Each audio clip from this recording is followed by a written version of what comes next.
guardate qua, posso desumere che la strada messa male dovrebbe finire. Vediamo se ci ho azzeccato, se il mio intuito ci ha preso. All'incrocio è proprio dietro questa curva, noi dobbiamo andare a sinistra, come si suol dire, col cazzo che ci ho preso, però sia a destra che a sinistra è tutto sterrato e in fondo addirittura anche la nebbia.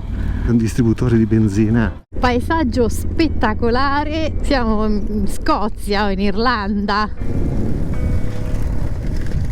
Siamo fermati, nel frattempo vi mostriamo i camion e la loro difficoltà a passare in queste zone.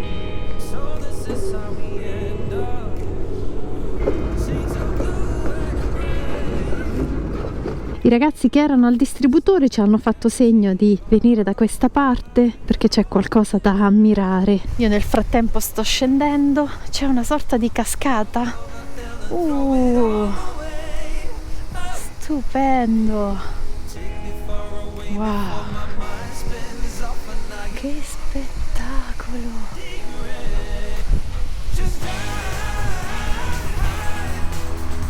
Muito cuidado, por favor. Andiamo a vedere, molto cuidado. Siamo a strapiombo. Se mi vedesse Francesco mi ucciderebbe. Torniamo da lui. Qui c'era anche il filo spinato, sicuramente per evitare che qualcuno faccia quello che abbiamo fatto. Molto obrigada. Aspetta. Una pellicola. Facciamo una foto. Agora, mandi un abbraccio para os amigos brasiliani. È in italiano? Sì. Un abbraccio a tutti gli amici brasiliani. Mua. Grazie mille. Grazie a voi. Bene, abbiamo fatto pure questo. Intanto Sara, come potete vedere, sta cazzeggiando, Sì, ecco. che gli riesce sempre molto bene. Diciamo che io rispetto al ripio, rispetto a queste strade che esaltano Francesco, e mi diverto di più a fare questo. Avevo anche sbagliato strada cazzeggiando. Un placer. Una pellicola con te. Sei italiano também? Italiano. Vieram da Itália Sì, con la macchina? la moto chegou col barco, Ah, non sim. so se con l'avione. Sim. Moto chegou no Brasil por onde? Montevideo. São Paulo não. Rio vai a uma cidade próxima, Sì. pare a moto numa pousada e utilize transporte público. Muito cuidado com o que usa, joias, relógios, essas coisas para não chamar atenção. Máquinas. São Paulo não vai. Criciúma. Santa Catarina. Sim! Morei na Itália muitos anos atrás, 2 anos. Brasil. Un placer. Buona giornata! Buona giornata. Ciao! Placer, ciao. Comunque non siamo gli unici a passare da queste parti.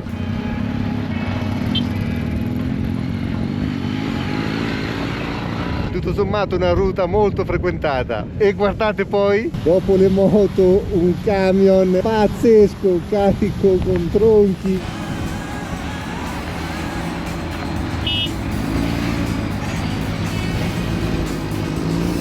Guardate Sara.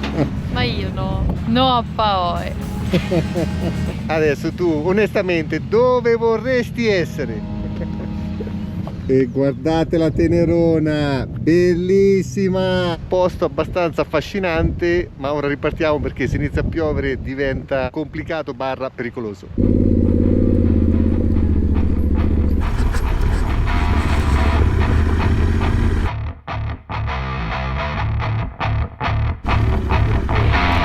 Continuano i banchi di nebbia, è incredibile, non può essere Brasile questo, è un passo di montagna italiano o è un passo a 1000 metri irlandese, no puede ser Brasile.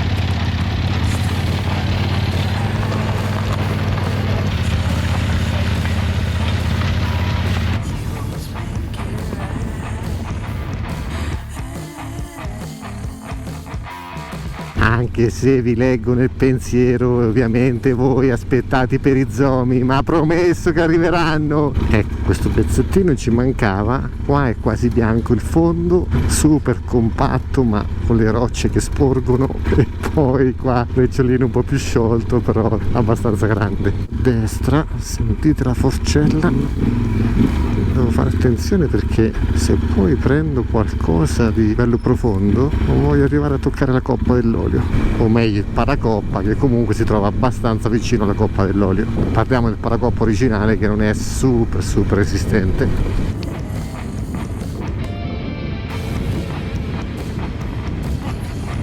La velocità del vento porta via la nebbia. Tra l'altro siamo scesi anche di temperatura, saremo intorno ai 12-13 gradi, 1245 metri. Ci dovrebbe essere un altro incrocio, noi dobbiamo andare a sinistra, andiamo a prendere la 285. Oh ragazzi, non lo vedete ma siamo in discesa, è anche ripida. No, è questa, infatti là in fondo dovrebbe essere asfaltata. Tenerona, sei stata bravissima. Scesi praticamente di 200 metri, la nebbia se n'è andata. Ambientazione da Mad Max.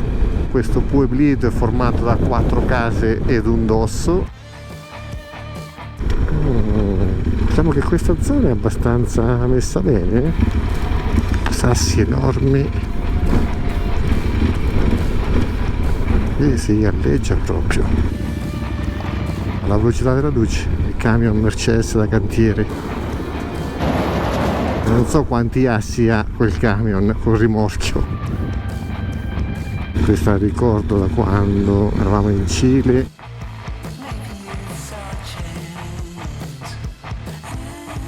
Si sente proprio l'odore della legna.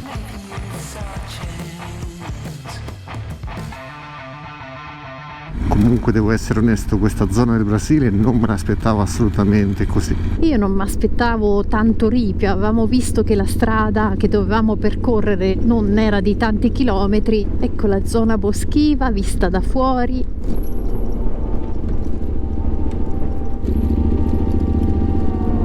Quasi la casa nella prateria.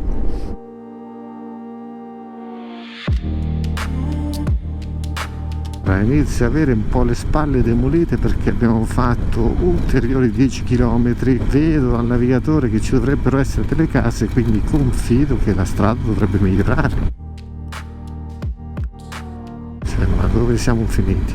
Dove siamo finiti? Ma che posto è questo? Guarda qua, 3 cachorri, 4, 5, uno dall'altra parte. Dove siamo? Bel paesino tranquillo. Ma c'è un pezzettino d'asfalto? No, non ci credo. Sole e asfalto. Fai una curva e ti cambia la giornata. Cioè, queste cose mi lasciano un po' senza parole. Fiat 1000 anziché 1. Comunque è stata un'illusione perché l'asfalto è finito. Oggi la vedo molto lunga come giornata perché abbiamo ancora 74 km.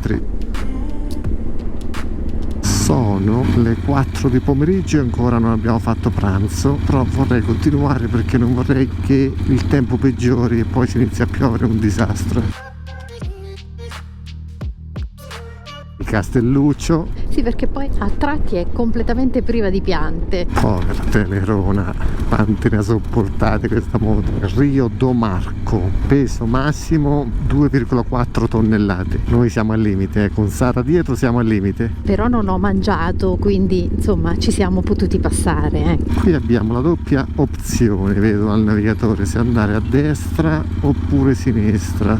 Vediamo cosa dicono i segnali. Pub, hostel, camping, São Joaquim 55, Bom Jardim de Serra 57. Quella a destra è quella più corta. Ci siamo un attimo fermati a questo bivio. Qualsiasi soluzione prendiamo, le condizioni della strada non migliorano. Stiamo pensando se mangiare qualcosa qua, anche se siamo un po' timorosi sul meteo. Io sto controllando su Osman per capire. Siamo messi sia a destra che a sinistra sempre sterrato, con l'unica differenza che da qua a São Joaquim, che è sterrato, dovrebbero essere meno chilometri. Poi per arrivare alla nostra fazenda avremo una strada un po' più lunga però asfaltata. Ora controllo bene i chilometri e poi decidiamo. Quindi tolti il casco, qualche goccia di pioggia, ma se come. Io non tolgo il casco perché è un po' freddo a Brasile, non si può raccontare. Però adesso mangiamo veloci e si riparte subito. Pensare ancora a 55 km, sono le 4 e un quarto di pomeriggio e non è male. E mentre mangiavamo, Destino. Boa Jardim da Serra.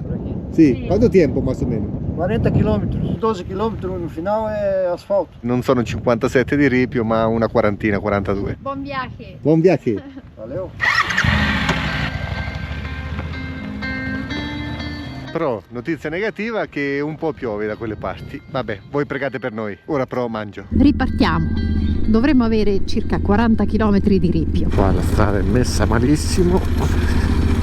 Lo spettacolo dei boschi di Araucaria. Salite ancora un po', la temperatura è scesa, noi abbiamo chiuso tutte le zip. Proprio con Sara parlavamo, ma pensate a passare qua di notte, da soli. Che bella sensazione addosso, sentite? E quella di adesso col cielo che sta per piovere, in completa solitudine. La sentite? Dico, la sentite? Sara sorride, fa la spavalda, ma la sento con le gambe che stringe i miei fianchi, perché la verità è che si sta addosso. Oddio, ancora no, perché c'è ancora la luce del giorno. Inizio anche ad avere un po' freschino, allora forse dovrò aggiungere uno strato.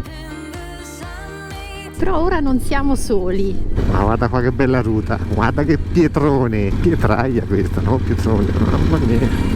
Tenerona, mi raccomando, la brava come sempre. E anche le gomme, mi raccomando, fatele brave. 1313. Secondo me loro brasiliani utilizzano questo percorso ad anello quando hanno talmente tanto caldo dalla costa, quasi rinfrescano. Può essere, perché tra l'altro Serra do Rio do Rastro, dove siamo diretti, è una catena montuosa che dovrebbe toccare, anzi superare di un po' i 1400 metri, e si sentono tutti in questo momento per la temperatura, non per l'altitudine chiaramente. Da mettere sicuramente un headliner, perché andiamo solo con la maglietta a maniche lunghe sotto ai completi. E comunque continuo a sostenere che la parola freddo sia in contrasto con il Brasile. Panorama pazzesco, siamo tornati in Norvegia alla Snibba, cioè non piove ma è talmente umido che sembra che piova. Vedo la strada che produce poca polvere perché appunto è umida, quasi bagnata. Scesi leggermente, come potete vedere sono ricomparsi gli alberi, i ponti sono sempre gli stessi, super sicuri. Qui mi ricorda un po' anche Campo Imperatore. Pochi alberi da questo lato, perché dall'altro già è molto più boschio. Tu pensa quanto si potrebbe ingannare mostrando solo un lato, ma noi non vi inganniamo mai perché voi siete in sella, è impossibile ingannarvi. Diciamo che le Araucaria che vediamo rendono tutto tanto esotico, perché altrimenti potrebbe essere benissimo un panorama del nord Europa dove piove molto. È iniziata la discesa, è ripida, guardate la situazione, che moto ragazzi. Riusciamo a vedere la vegetazione che ci ha accompagnato anche là dove era buio pesto per via della nebbia. Noi ci sentiamo a 1000 miglia dal pianeta Terra, eppure la gente coltiva l'orto, il cachorro si diverte, tutto normale. Dai che iniziamo a vedere la civiltà. Distrito di Várzea, benvenuto. Sempre un po' inquietanti questi ponti senza protezione.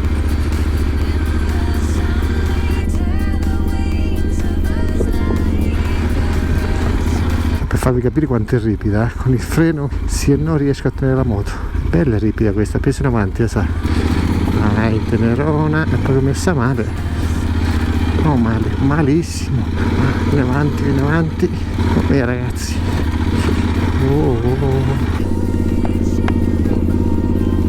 Eravamo scesi tanto, quindi per forza di cose bisognava risalire.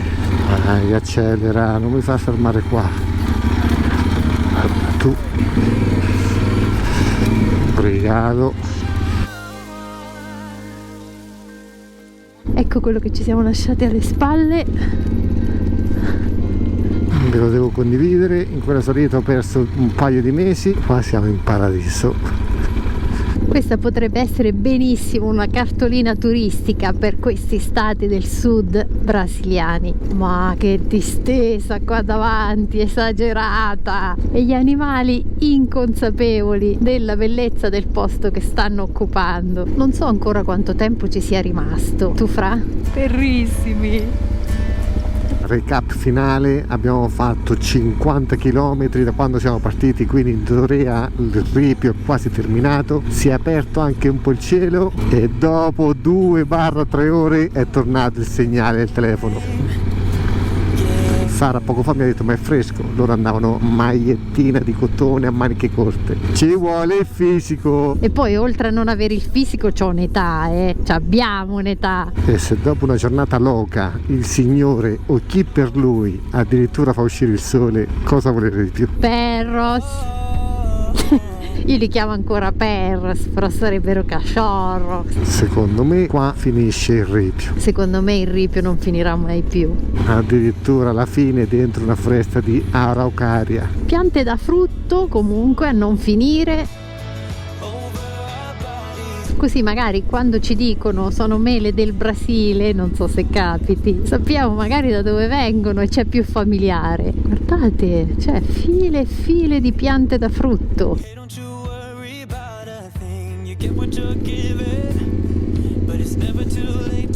Un piccolo armasen. Guardate, 26 km rimasti, non so se vi ricordate quanti ne erano dal panino. Sentite la Tenerona come scorre via liscia. Infatti 15 km prima, come ci aveva detto il motociclista, hanno asfaltato tutto. E l'asfalto è anche bellissimo. Pensavo prima dicessi, non so se vi ricordate l'asfalto com'è fatto, ve lo ricordavate? Aia. E noi impicchiata verso la struttura che ci accoglierà stasera. Tutto ad un tratto siamo finiti in paesaggi alpini, anche la temperatura gli rende ragione. Siamo arrivati al paesino. Di nuovo ripio, ma stavolta solo per raggiungere la struttura. Il telefono non prende più, non è una buona notizia, però dovrebbe avere wifi in effetti, quindi dovremmo essere salvi. La strada per arrivare non è il massimo, ma dopo la strada fatta oggi siamo abituati, o meglio Francesco è abituato. Io cerco di attutire i colpi più forti, quelli delle buche. 700 metri all'arrivo.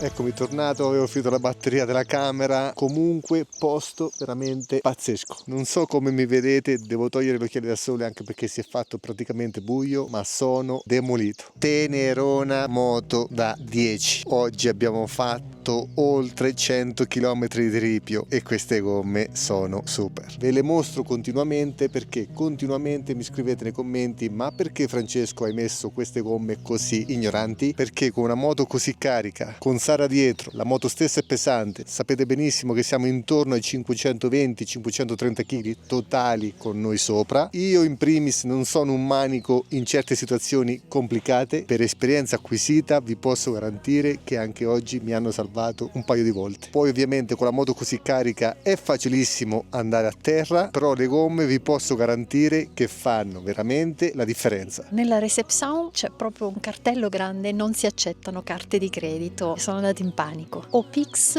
o trasferenza. Ho detto siamo italiani, mi ha detto dollari? Sì, abbiamo dollari. Bene, allora dollari per il consumo che farete, la cena, i pasti. L'estadia, cioè il soggiorno, potrete pagarlo con la carta. Siamo salvi. Nel frattempo mi ha chiesto se volevamo jantar, se volevamo la cena, e ho portato il cardapio, il menù. Andiamo a mangiare e scarichiamo tutto. Legno. Madeira. Prima di scaricare la moto e andare a cena voglio condividere questa cosa perché l'avete vista con i vostri occhi. Oggi praticamente abbiamo fatto 5 forse 6 ore di moto con il CarPlay sempre acceso. Praticamente abbiamo addirittura la connessione 3G ma anche il 63% di batteria. Parliamo di un iPhone 15 Pro Max che ha quasi un anno di vita. Quindi quando leggo che un CarPlay consuma circa il 20% di batteria all'ora, io ragazzi vi riporto la mia esperienza. Parliamo del Cici IO 5 Lite, di un iPhone 15 Pro Max che a grandi linee, come ho già detto, consuma intorno al 7% di batteria all'ora, anche perché quando siamo partiti la batteria del mio telefono stava intorno al 94-95%, quindi neanche 100%. Cambiati alla velocità della luce, Anche perché se non sai come, l'ultima cena è fissata per le 8. e guardate l'ora, poi la copriamo.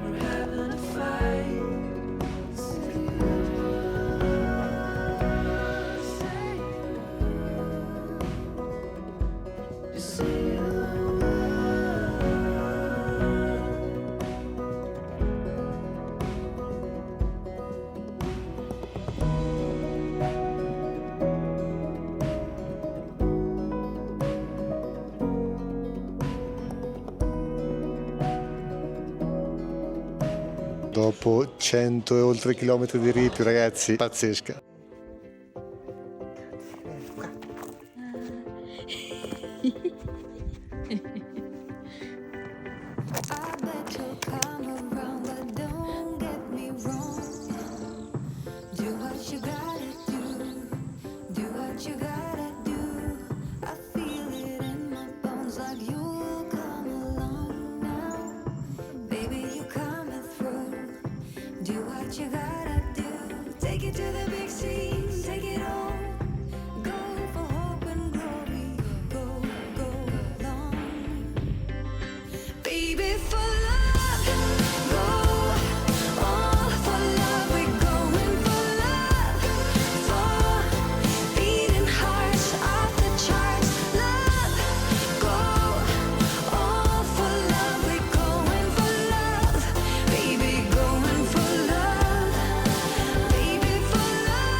Take it to the